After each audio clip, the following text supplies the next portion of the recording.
اعوذ باللہ من الشیطان الرجیم، بسم اللہ الرحمن الرحیم۔ سب دیکھنے والوں کو میری طرف سے السلام علیکم۔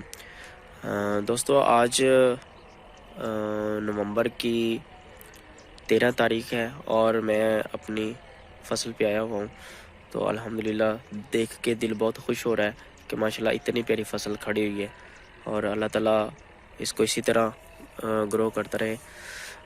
سب سے پہلے بات تو یہ ہے کہ آپ محنت کریں گے تو اللہ تعالیٰ ضرور آپ کو پھل دیتا ہے۔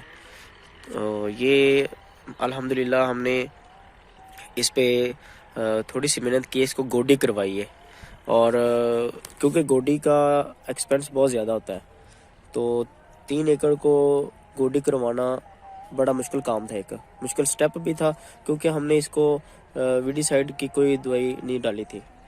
تو اس کے بعد ہمارا فاصلہ بھی مینٹین صحیح نہیں تھا، کیونکہ یہ سادہ سہاگے کے اوپر بیچی تھی، چھٹے کے اوپر، تو پھر فاصلہ مینٹین کرنے کے لیے بھی ہمیں ایک تجربہ کرنا پڑا، جو میں نے اپنی پچھلی ویڈیو میں بھی بتایا کہ پیراکوٹ زہر کی مدد سے ہم نے لائنیں بنا دی تھی۔ یہ آپ دیکھ سکتے ہیں، یہ جو اب تو مل گئی ہیں لائنیں، لیکن یہ سب سے پہلے اس طرح ہی تھیں کہ لگتا تھا کہ بہت زیادہ ہم نے نقصان کر لیا اپنا، کیونکہ جب ایک پودے کو ہم پیراکوٹ زہر ڈالتے ہیں تو وہ اس کو اس طرح کر دیتا ہے کہ جیسے کہ زمین میں کچھ ہے ہی نہیں۔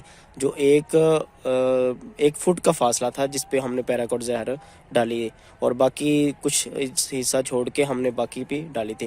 تو اس طرح ہم نے 2-3 مطلب ہر ایک کیارے کے اندر 2-3 دفعہ گئے ہیں، تو وہ 2-3 لائنیں بن گئی ہیں، اس کی مدد سے اب فاصلہ دیکھیں مینٹین کتنا ہو گیا۔ تو ماشاءاللہ اب یہ پھولوں پہ آ گئی ہے، یہ آپ دیکھ سکتے ہیں ماشاءاللہ پھول نکلنے لگ پڑے۔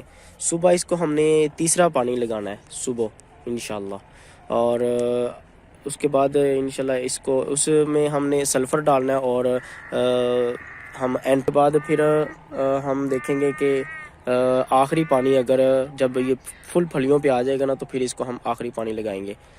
آخری پانی تقریباً کوئی 1.5 مہینے بعد، یا جب یہ بالکل پھلیاں ساری نکل آئیں گی نا، تب لگائیں گے، اور تب ایک دفعہ پھر سلفر ڈال دیں گے اس کو۔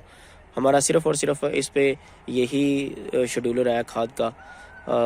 سلفر ہم نے ہر دفعہ ڈالی ہے، اور باقی ہم نے کوئی اتنا زیادہ اس پہ نہیں کھادوں کا شیڈول رکھا، آپ دیکھ سکتے ہیں ماشاءاللہ۔ تو بات یہ ہے کہ اس کا تمام اخراجات جو ہوئے ہیں وہ بھی شیئر کر دوں گا کہ ہمارے اس پہ کتنے ایکسپینس ہوئے ہیں 3 ایکڑ پہ کھادوں کا۔ صرف میں ایکسپینس آپ کو بتاؤں گا کہ کھادوں کا کتنا ایکسپینس تھا اس پہ۔ تو تب تک کے لیے مجھے اجازت دیجیے، اللہ حافظ۔